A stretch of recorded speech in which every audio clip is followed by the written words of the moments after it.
નમસ્કાર દર્શક મિત્રો, આપનું સ્વાગત છે ઉના ન્યૂઝ 24માં। ઉના શહેરના ગોંદરા ચોક વિસ્તારમાં છેલ્લા 45 વર્ષથી એસી ગ્રુપ દ્વારા ધામધૂમથી ગણેશજીની સ્થાપના કરાઈ। ઉના શહેરના ગોંદરા ચોક વિસ્તારમાં વર્ષોથી નગરપાલિકાના પૂર્વ પ્રમુખ સ્વર્ગીય છગનભાઈ બાંભણિયા દ્વારા ગોંદરા ચોક વિસ્તારમાં ગણેશજીની સ્થાપના કરવામાં આવતી હતી, જેનો ચિલ્લો આજે પણ તેમના પુત્રો અને પુત્રવધુએ જાળવી રાખ્યો છે। છેલ્લા 45 વર્ષથી કરાઈ રહી છે ગોંદરા ચોક વિસ્તારમાં ગણેશજીની સ્થાપના। એ ચિલ્લો આજે પણ તેમના પુત્ર મનોજભાઈ બાંભણિયા, મહેકભાઈ બાંભણિયા તથા તેમના પુત્રવધુ દીપાબેન મહેકભાઈ બાંભણિયાએ જાળવી રાખ્યો છે અને કુંદળા દેવની વાતે ગાતે સ્થાપના કરાઈ છે।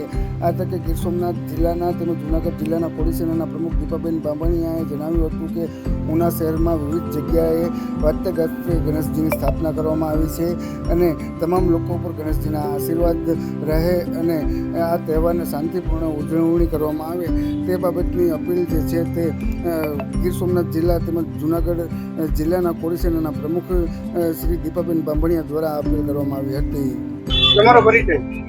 મારું નામ દીપાબેન મહેકભાઈ બાંભણિયા છે। હું કોળી સેના પ્રમુખ ગીર સોમનાથ જિલ્લા તથા જૂનાગઢ જિલ્લા છું।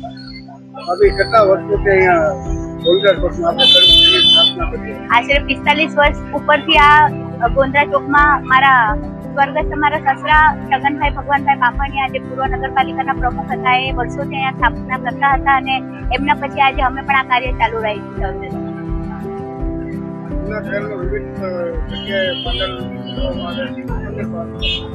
સર્વેને એટલું જ કહે છે, ગણપતિ બાપા બધા પર પોતાની કૃપા બનાવી રાખે અને શાંતિથી આપણે આ તહેવારને ઉજવીએ અને શાંતિપૂર્વક એમનું વિસર્જન પણ કરીએ, એવી સર્વ બધાને મારી હાથ જોડીને નમ્ર અપીલ કરી છે।